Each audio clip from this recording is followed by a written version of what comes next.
Welcome to Penrose Learning, where we make understanding easy.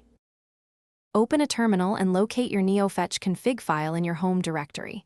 The default file is at ~config/neofetch/config. Conf unless you created a custom copy.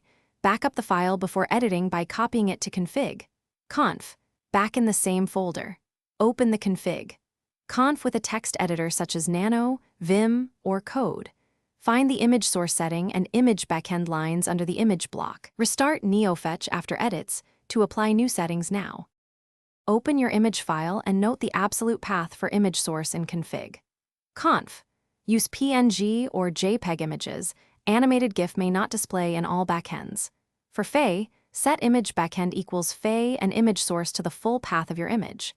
For W3M, use True Terminal Graphics and set image backend equals W3M with image source.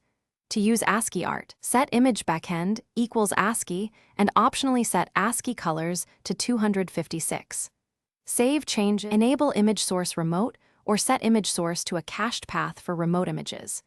Use image size to scale images like image size equals 300x300 or image size equals 50% when supported. On iTerm2, use inline images and set image backend equals iTerm2 for higher fidelity. If backend missing, install packages. Install FAY, W3MM, Catamg via apt, pacman, or brew. Permissions matter. Ensure image file is readable by your user and path is correct. Test output with Neofetch config off source/home/user/pictures/wall. PNG for quick diagnostics.